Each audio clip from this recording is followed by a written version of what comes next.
So that's really rather rude. Joining me is our rudest panel yet, the breathtakingly rude John Barrowman. The fantastically rude Phil Jupiters. The unbelievably rude Aisling Bea. And the rudest four-letter word that I can think of, Alan.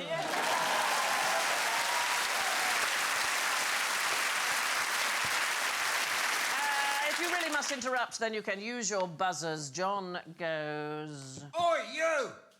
Aisling goes. Shove it up your ass! Wow. Phil goes. Go to hell! And Alan goes. You flipping scoundrel!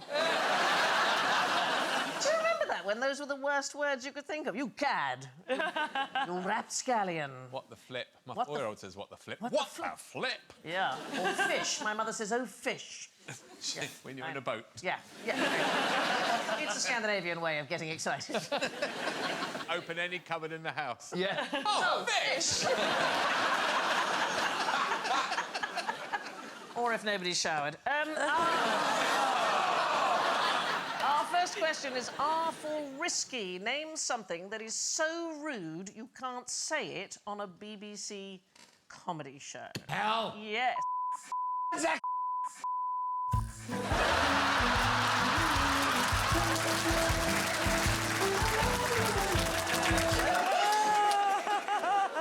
Let's try this instead. Name something that you can say on a BBC comedy show now that you couldn't say in the 1950s. We're post-watershed. We're allowed to fuck. Only if it's cleared.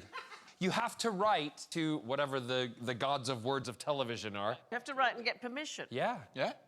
I'll start. Yeah. On the radio, they used to say there was a list of about 8 words they'd give you at BBC. You must have had this list.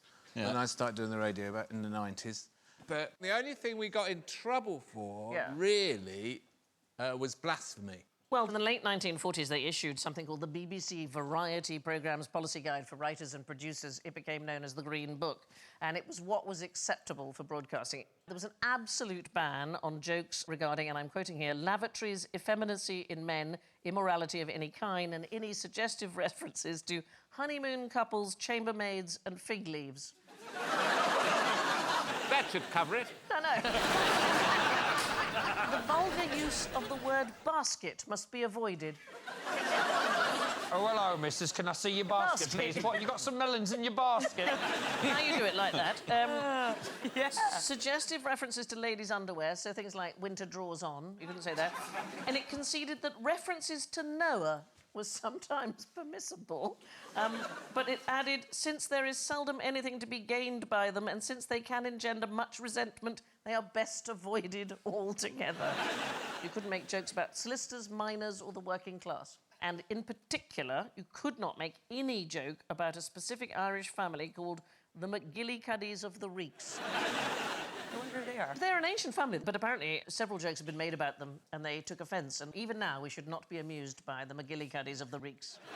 You know, in Ireland, like, there are certain words like feck, Jesus, and shite. These are okay. They're versions of fudge, but that's why so many people in Ireland say them. So something like Father Ted, where he's always going, drink, feck, girls, arse. Those are versions of the word, but you get away with saying can all say those. feck. It's the same in the States. You can say frickin'. Frickin'. Frickin'. I don't frickin' believe it. And that's fine. Yeah. Well, Max Miller in 1944, he tells a story about meeting a rather attractive woman on a mountain pass. And it included the line, he didn't know whether to block her passage or toss himself off. And... But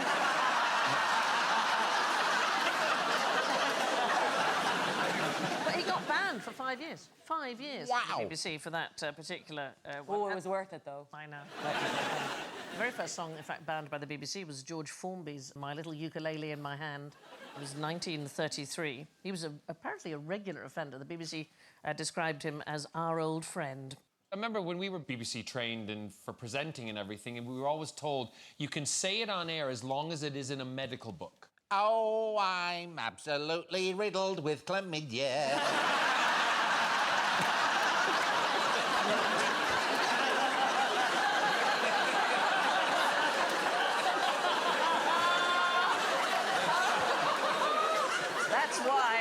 is sitting between us. The musical singer Mari Lloyd, she was absolutely fantastic. So she was told off for her song. She had a song called "She Sits Among the Cabbages and Peas," and it was said to be too rude. So she agreed to change it, and she sang "She Sits Among the Cabbages and Leeks." You all know the movie Mrs. Minerva? Yeah. There's a scene where the actor, I can't remember his name off the top of my head, he jumps into bed in his pajamas just after he's got back from helping the rescue on D-Day. And as he jumps in bed, his willy falls out of his pajamas. I was hoping you were going to say pajamas and not off his body. No. It leapt off Oh him. my God. And for some reason, the editor at that point in the movie obviously missed it. Yeah. They didn't cut it out, and to this day, it's still in Sorry, the film. Sanjay, I'm sorry, we gotta go. I was doing a job recently as an actor. You have to say what nudity you're okay with before you do like a lovemaking scene or anything. And my agent was texting me and they had to do it the next day. And so I don't need the time to text her what to put into the contract. And I was like, boob no nip, top of crack fine, bottom of crack no. And she printed out that text for me and framed it for me and sent it to me. And I was like, top of crack yes, bottom of crack no. That much I say for my husband. It's good to know you've got standards, Ashley. Yeah, thank you, yeah. Now, you've all got some chopsticks under your desk. What is the rudest thing that you can do with them? I think there's some food as well. I say food, it's jelly babies. Oh. So, what is the rudest thing that you can do with them? Is it break up the chopsticks into firewood and then get the sushi in front of the chef and go, I'm just going to heat this up? I've been there. It's What? to put them. Oh, leave them in the bowl. That is rude, but it's not as rude as passing food from one to another with your own chopsticks. So, if John was to pass a jelly baby to No. Aisling, unbelievably rude. Do you know why? Like that? Yeah. I feel like I've just become a meme. Do you know? Oh. That's rude, John. I don't want it. Let's do it again. Oh,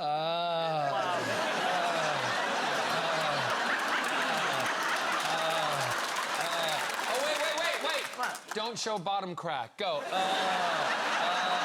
You can finish it off yourself. Do you know?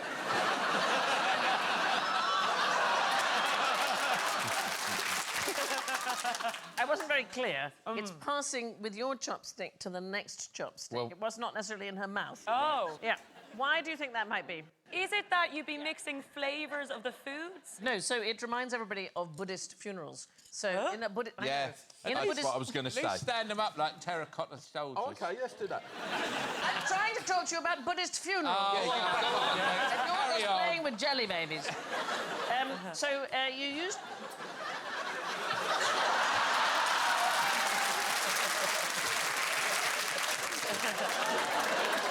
Oh. I mean, honestly, this looks like a meeting of my family. In a Buddhist funeral, they use chopsticks to pick the deceased bones out of the ashes and place them in the urn. And so larger bones, you need 2 sets of chopsticks. And so 2 sets of chopsticks touching reminds people of removing their ancestors' bones and putting them in an urn.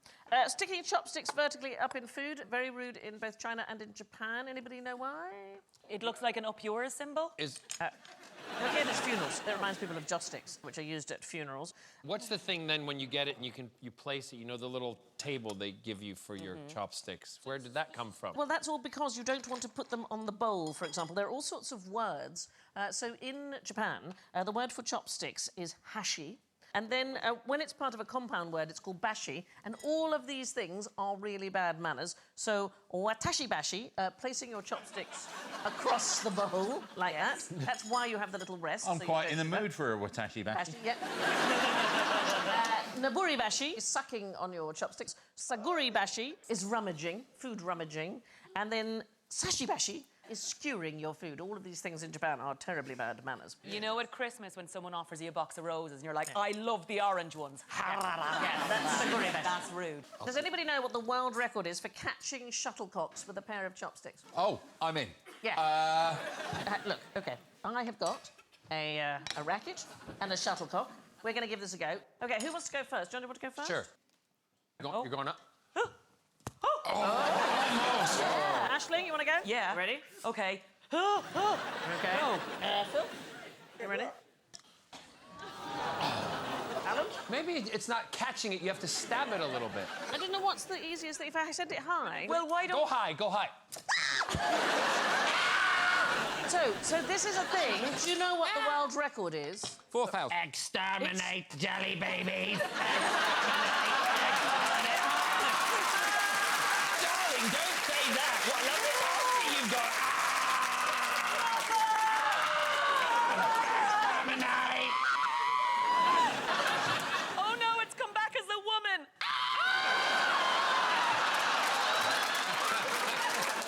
Oh my God! Give a bunch of performers too much sugar. Yeah, but I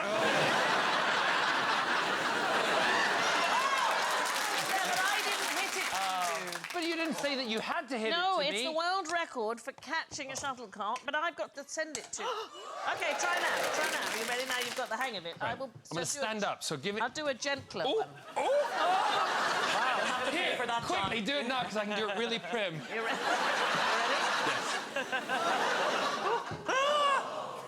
Anyway, the record is 54 in a minute. So you guys are rubbish. Okay, last one. You ready? Ready.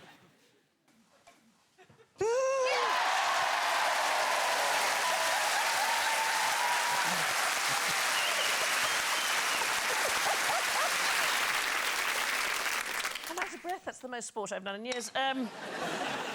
Now, here's a real faux pas. You might know that Oedipus murdered his father, but what was the motive? Because he wouldn't give him the car keys to go on a date. You are weirdly in the right area. Shut up. Shut the front door. So this is Oedipus in the middle. I'm not quite sure that they've got the arms in the right place. It looks like it's someone behind doing the arms. Like he's got his arms like that and someone else is doing them.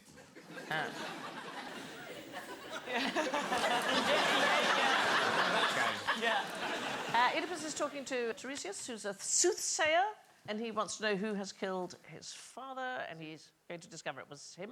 He didn't know it was his father. So why did he kill his father? Does anybody know? He thought his father killed his father. Huh? The guy he thought was his father, he thought was the bloke that killed his real father.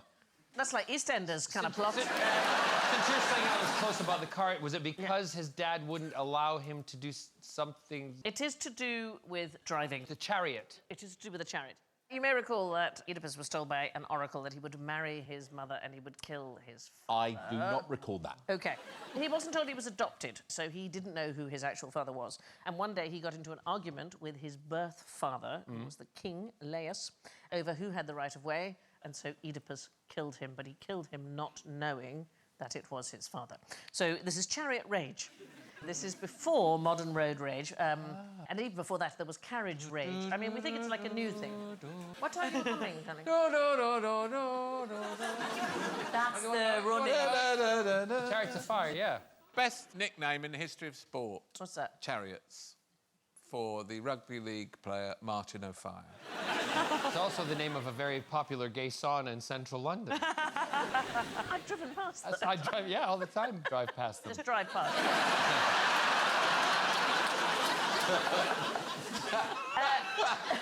It's a chain, so it's like a brand like McDonald's that you recognise. Correct. You go, this Yeah. is going to be a nice sauna. So you're not going in for a Big Mac, you're going in for a Big Mac. I think we should move on. So there's always been some kind of rage on the road. There's chariot rage, there was carriage rage. So in 1817, Lord Byron wrote to his friend that he'd just had a row with a man in a carriage who had shouted at him and frightened his horse, and expressed, as he wrote, an intention of mending the road with his immediate remains if he did not hold his tongue. He held it. And I think that is something we should say in road rage. I shall mend the road with your immediate remains if you do not hold your tongue. You rarely see people from the past without a beard. I admire that about him. He's a handsome fella. I mean, barking. Yeah, he's very handsome. He kept a pet bear at university. When you say a bear, No, I don't mean a... Oh, OK, go on. A larger gentleman. Yes. yeah. No. Byron, come upstairs, I'm ready. We're going to chariots. The phrase road rage, what are we reckoning? When does it date from? 1972. I 80, think 88. Roman time. late 88. 90s. 88. 88 is exactly right. You get an extra point. Exactly.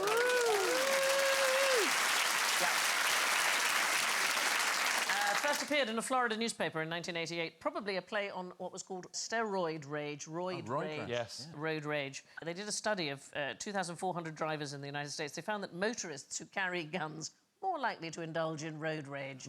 I know. Hell surprise. I know, right? 2019 survey found in the UK people in Yorkshire most likely to rage on the roads.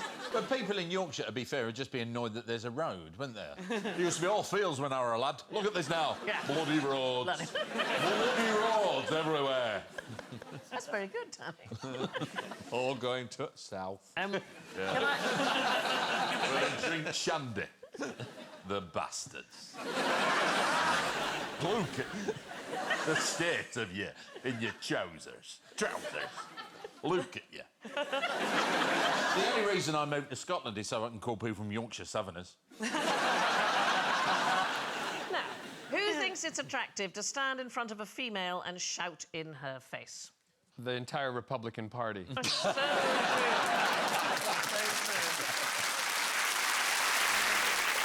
So we're not talking about a person, we are talking about a creature, and it is an astonishing creature. It's the white bellbird. So the correct name is the Procnius albus. It lives in the Amazon. It's got the loudest call in the avian kingdom. From a metre away, it averages 116 decibels. So that is the same as a rock concert, it's the same as a sort of sports crowd shouting. Or a white guy in a bar. Yeah.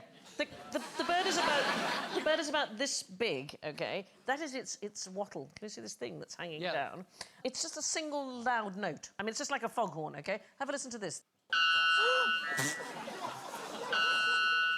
And what they do is, when they find the likely mate, they land on a branch and then they swivel their body face on and they bray into the female's face. And she doesn't seem to mind. I mean, she risks hearing loss at this point. And the females judge their mates entirely on volume. And there seems to be no purpose to this. It is just to try and get the woman to go, wow, you're loud, and I really fancy you. What's the highest note you can sing, John? I don't know. I've never screamed in a woman's face before. Well, that's how you get them. If only there was a woman near you. If I weren't doing 8 shows a week and doing a concert, I'd go to B flat. I'd Go hit on, that. give us no, a go. I couldn't Sing do the that. word I don't- Mary in a B flat. Let me think here. Mary! Go on. I don't know why I picked Mary, by the way. What about shuttlecock? Yeah. Shuttlecock!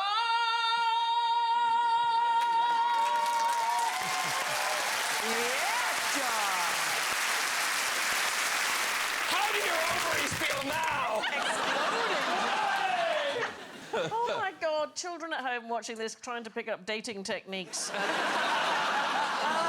So, from one rude man to another, whose genitals are 7 feet longer than they used to be? Don't know where they found that picture. Are we talking specifically male genitals? We are, darling. Okay. We're talking about a penis. It's 7 foot longer The than man it in the used to back row put his hand up. be. Did you put your hand up, darling? Do you know what it is? No, I just wanted to brag. You have a son?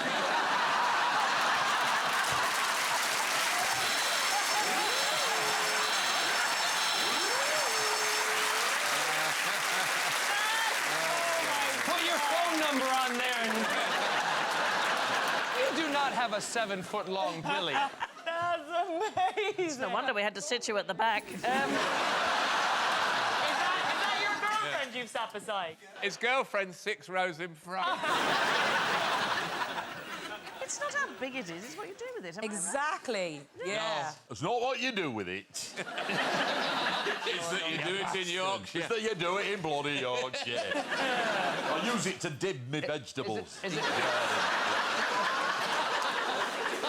Is it to do with like a medical condition? No, it is to do with a piece of art. It is carved into a hillside. It's the rude man of CERN. It is the CERN Abbas Giant, or the Old Man of CERN. It is indeed known as the Rude Man of CERN. So he's a 200-foot-tall chalk carving in Dorset. Look at that. Have you ever seen this? Yes, Have you seen this? have. Has a notably large... Well, he's well endowed, let's just put it that way. But he wasn't always this well endowed. So initially, his proud member was just 16 foot long. Now, you would think that's quite big, but however, if you think about scale, so if you imagine a 6-foot man has a 6-inch penis, he's 200 foot, you would imagine him to have a 200-inch penis, which is say, about 16 foot long. Right. But sometime around 1908, for reasons we don't know why, they merged his penis with his belly button and gave him an extra 7 foot. You know what's weird? When I look at that, I see a shy little girl with pigtails licking a lollipop. Can anyone else see that? A little bun on her head. Like, there's the... Now you say that. Like, there she is, Yeah. having a lovely time. Go, I love my lollipop. Yeah. Little eyes be like, Then she's got like Pippi Longstocking hair. yeah, and Yeah. then she's just got a little bun on her head. Yeah. Maybe we've misinterpreted this for years. So we don't know how old it is. There was a survey of land in the area in 1617, no mention of him at all. Either wasn't there or it had been overgrown, I don't know. By the 1760s, we start to get references to him. So certainly there's a 1764 edition of the Gentleman's Magazine, and that's got a drawing in it, including measurements when he had the smaller Are you thing. sure it wasn't the ladies' magazine? Hey, ladies couldn't read at that time. Don't really know why he's there. It's possible that it was a parody of Cromwell and dates from the Civil War, that people were taking the mickey out of Cromwell. There was a wonderful campaign in 1921. There was a Mr. Long from Gillingham in Dorset, and he hated this thing, and he had a campaign that the giant's genitals should be hidden with a huge fig leaf. And 2 local bishops thought this was a marvellous idea, and apparently the Home Office thought about it, but didn't actually do it. Anyway, he's been covered up lots of times. 1992, some pranksters made a giant pair of jeans for him.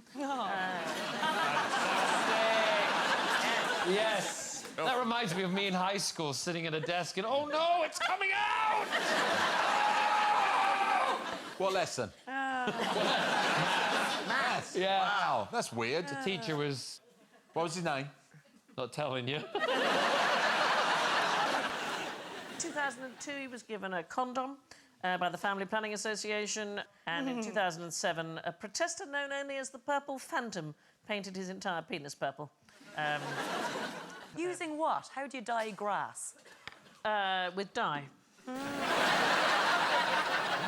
there's nothing ruder than someone with bad timekeeping, but who is always a little bit late? Well, is it to do with astrology? Because are we not all actually Yes. born under the star sign we think we are? Yes, that is the case, but that is not what we're Not talking it. about. It's a small amount of lateness. Weirdly, the stars are sort of connected to it. It's very important because of the interconnectivity of the planet, that we all run on the same time. Is it Greenwich Mean Time? Is the clock or something I don't know just behind? No, it isn't Greenwich. Oh, that was a lovely guess. That's a nice John. guess. It's a very nice guess. There's an atomic clock. Is it in Switzerland? It is to do with the atomic clock. You are absolutely right. You get an extra point. There are 50 or more national labs around the world which all run on atomic clocks. So what they do is they measure the vibration of cesium atoms, OK? So 1 second is defined as the time it takes for a cesium atom to vibrate 9,192,631,770 times. That's that number of times per second, OK, for it to vibrate. And then each clock around the world sends all of its data to Paris, to the International Bureau of Weights and Measurements, and they collate it. So this process is called Coordinated Universal Time, and it is used throughout the world, except in one country. The rush. North Korea. Oh, it's not Denmark. It is Denmark. It is absolutely... It is Denmark. I think an extra 10 points there. They don't play ball with time. Didn't bother. We didn't bother. We never updated our laws. I don't know, we were busy. There was a herring season. I've no idea. We just use something called mean solar time. But because the Danes have failed to play ball, we are pretty much a quarter of a second late to every meeting. Certainly explains the fashion.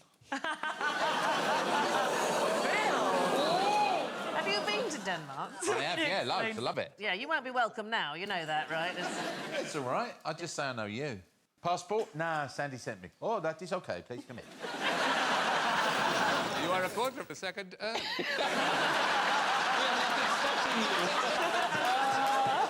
So it's called Coordinated Universal Time, but the acronym is UTC. Why do you think that might be? Because isn't that milk? Yeah. No, is that? No, that's...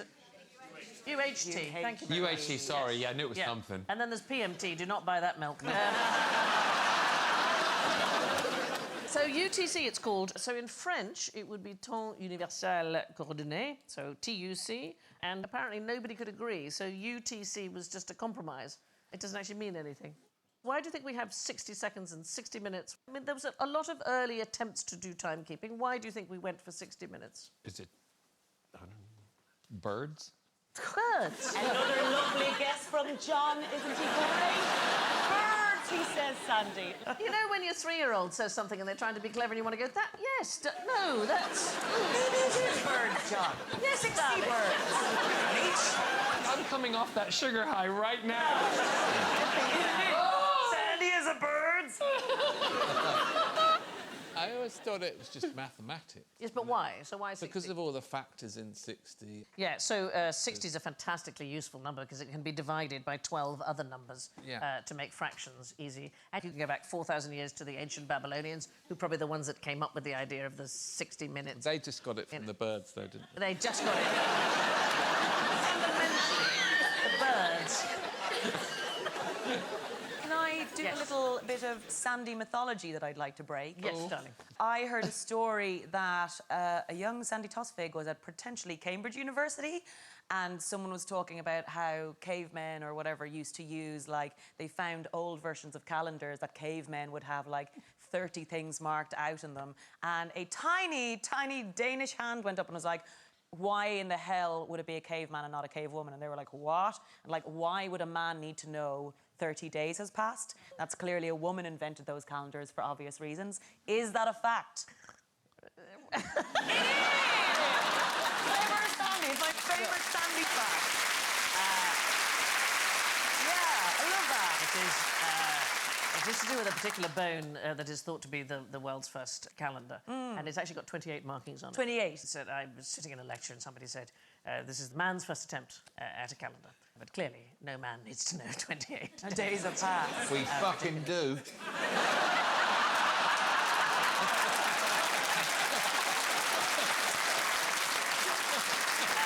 It's called the Oshangi bone, but the thought was first put to me by a wonderful woman called Dr. Deborah Swallow. So this idea of using 60 has been around probably for 5,000, certainly 4,000 years, and the Romans and the Greeks borrowed that. But they didn't take the bit about 60 minutes for an hour, and so hours, whatever length you needed them to be. So in the summer, you could have an hour that was, 75 minutes long, and then in the winter, you could have an hour that was maybe 45 minutes long. I have to say the Scandinavians would have had hours that were 15 minutes long in the winter. So the Vikings had a completely different way of telling time. They would divide the day into 8 parts, and they would do this by splitting the horizon into 8 parts, and people would pick a day mark, so a feature of the landscape that was directly above the middle of each of these sections, and then you would know what time it was by depending on whether the sun was over the chosen hill or the tree or the field, and each village would have these particular day marks. Say you're on a Viking rampage, like Yeah. your people used to be. Wow. And you're somewhere where you don't know. No idea what time it is. Oh, we are late again. Yes. But we have brought bacon and herring.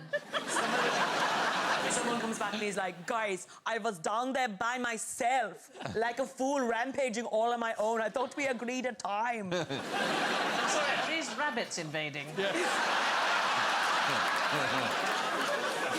That's a Dutch rabbit. I'm Yeah. serious.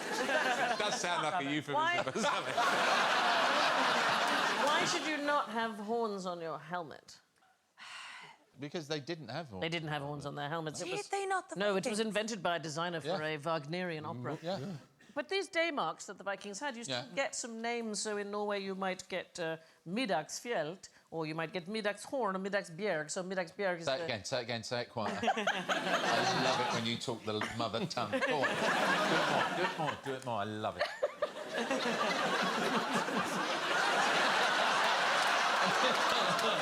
You worry. Right.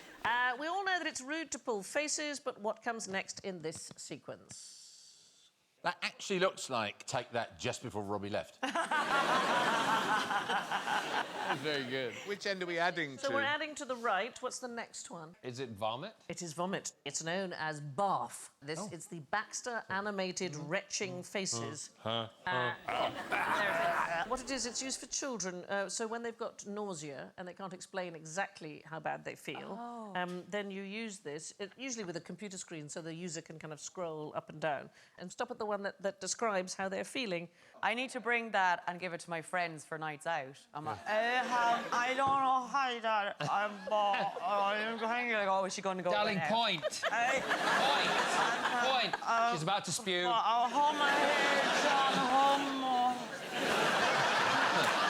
You're all right, darling. You're fine. You're all right. I'm so sorry. That's okay. We still love you. She'll be fine. She'll be fine. Once I get out, I can go again. It's preventive. That's why we love you. Am I still pretty, John? Yeah, you're always wipe that off a bit. There you go. Best friend I've ever had, John. This classic me. It's normally something. Aisling! Yeah. Aisling! Just say something so we know you're not dead, love. I'm not dead, love. Anyway, the retching scale is based on a similar one called the Wong-Baker scale, which is used for pain. So it's the same thing with kids. If you don't really know how much pain they're in, there you are. It wouldn't be helpful if your child did not look like a moon. Yeah. Why should you always be polite to your doctor? What's in it for you to be polite to your doctor? Because they'll spit in your drip behind your back before they serve it to you. Well, it's worse than that. I was in a veterinary surgery and I was behind the scenes, and when they'd bring the animals in, now when you hand your animal over, you don't really want to see how they manipulate it and move the animal. Because they'd be like this. Oh, is this your cat? Thank you, yeah. Move the leg. Move it. Put it in. Right. But why should you be nice to them? Because when you go into surgery, you don't want them to take it out on you, to flip you around or do something really violent with you. Well, you want them to be good at their job, is that fair? Yeah. Yes. Yes, OK. So not that. In 2017, they did a study of surgeons in Israel, and they looked at rudeness. It makes doctors 50% less good at their jobs. That's the same answer, though, isn't it, Sandra? Well, they don't take it out on you. They just can't help themselves. So what they did, they performed a simulated surgery on a child all the time while they were being yelled at by one of the child's parents. And not only did they communicate less well, they made incorrect diagnoses. They sometimes picked up the wrong instruments, and lots of the patients that they were operating on would have died. Whoa. So be nice, because you don't want your doctor to make a mess of things. Now, why do the most mature people do this? I'm staying out of this one. It's nothing to do with birds. Are we talking about the very elderly who are losing control? Well, I think most people do it, but it is done by the most mature people at a certain age. What age might it be? Oh, and that's a developmental milestone, blowing a raspberry. Yeah, it is absolutely. It's a very important part of a baby's language development. Yeah, so it's the way they learn how to manoeuvre their jaw and their lips and their tongue and so on, making loud noises and quiet noises. And the earlier a baby blows a loud raspberry, the earlier they tend to speak, and it is a sign at that age of maturity. And then parents blow raspberries back, and that reinforces the behaviour, and it's how we teach them that it's worth making that noise because you'll communicate. John, please. John. They did a study in 2018 of babies' first words. In London, infants are the most rude, apparently. West Midlands are the most polite. I love this. Scottish babies learn quicker than others to say the word sorry. Oh. Sorry. I'm saying sorry.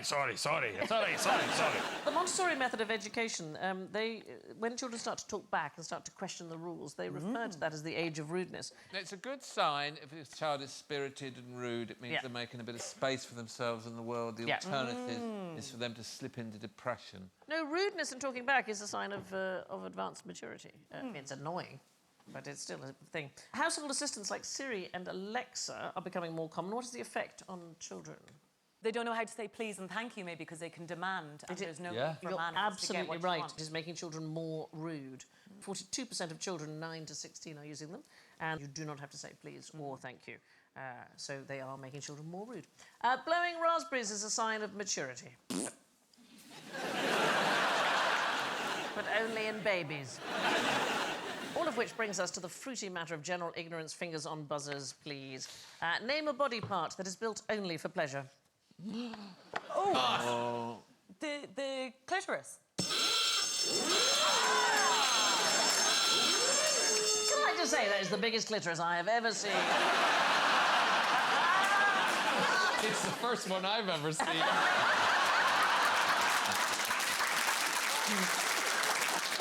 Not true. Why do we think that? Oi! Yes, darling. Is it feet? No, it's not feet. But I'm just going to say, I'm just going to finish with the clitoris. So it used to be thought that it was the only human organ whose sole function was pleasure. One of the things that we now know, it is actually fantastically clever. So the clitoris informs the brain that it's time to create the very best swimming conditions for sperm. So it's in men's interest to engage the clitoris in what's going on. That bright man at the back, Yeah. that's all you need.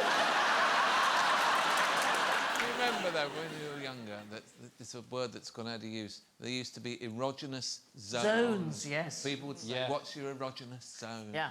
Basildon.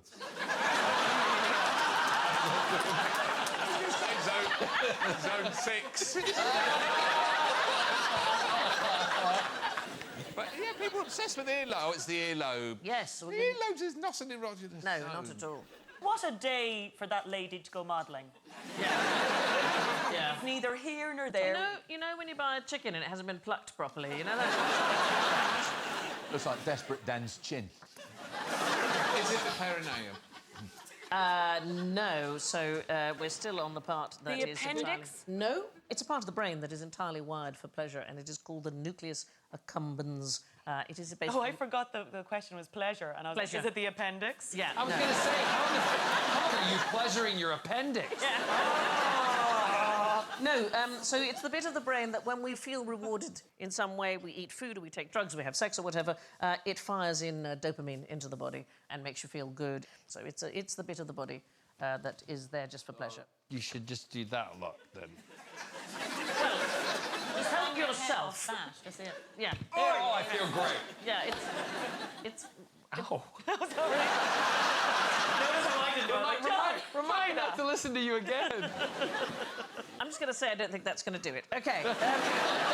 Which country's national poem begins with the words, "O Lithuania"? Is it Latvia?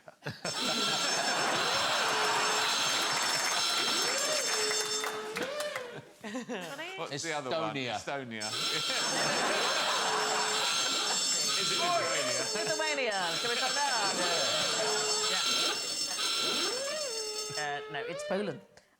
So your family comes originally from Lithuania, do they not? Yes, my stepdad's family, they are Jupiter's, from... is Jupiter's... Shepaitis, yes, from Vilnius.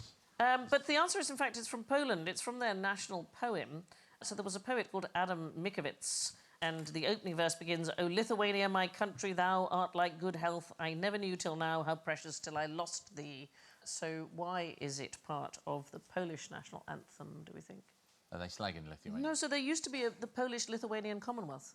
So We miss you. Oh, we miss you. Yeah, basically, we miss you.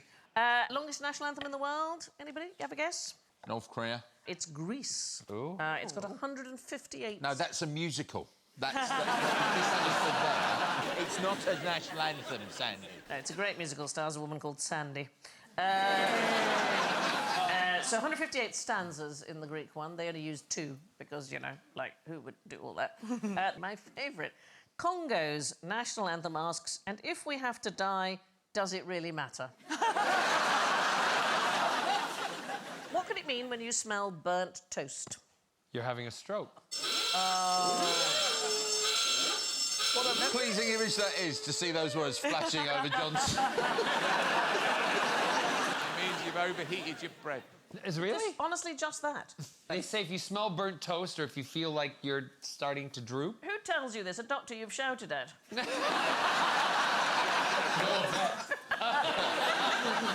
That's what I always thought it was. It's a common misconception. No, but you know what's really scary, though? Because my husband must be doing something to me because every morning I wake up like there's smelling burnt toast and there's never any toast to eat. He's making me think I'm having a stroke. Phantosmia Sorry. is when you think you can smell something, so you're having an olfactory dysfunction. No, I think my husband's actually burning toast in the morning and trying to get me to think I'm having a stroke every Yeah. morning. It wakes me up in a panic. He's gaslighting you. Yes. Yes. So you are not having a stroke, you are not having a brain tumour. If you had a stroke, it doesn't affect particularly your sense of smell, and there is no specific scent that you should look out for.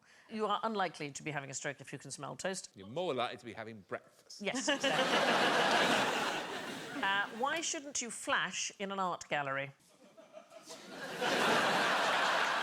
If you take a photograph with a flash, It could bleach the painting.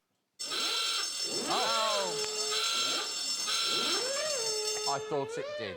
Lots of people do think that it will, I don't know, bleach the delicate colour of the paintings or so on. It's not true. Why then? In order for any damage to be done, you'd have to have a flash as powerful as the ones in sort of professional photography studios, and then the effect would be so small it would be invisible to the eye.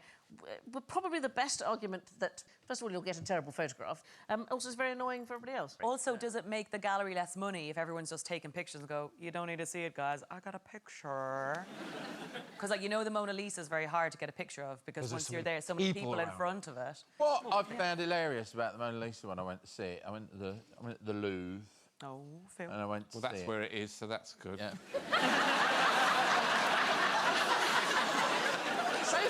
So far, it was going well for you. Yeah, no. You know what? I'll bail out from that anecdote. Oh, Phil, we want to know. Let's support Tell Kelly us, babies. Phil. No, no. Tell us, Phil. Tell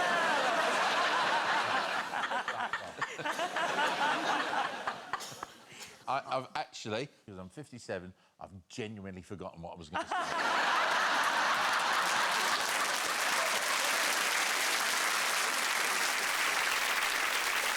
The best argument for not flashing in an art gallery is that it's a little bit rude. All of which ungentlemanly and unladylike conduct brings us to the slightly tactless moment where we find out just how useless everybody has been. So, let me tell you, in last place, with -10, it's the audience! In fourth place, well, a complete disgrace with -5, it's Phil! Sticking their tongue out with -2, it's Aisling! In second place, clocking a snoop with -1, it's Alan! -1. That's pretty good. In first place, flipping everybody the bird, with 1 point, it's John!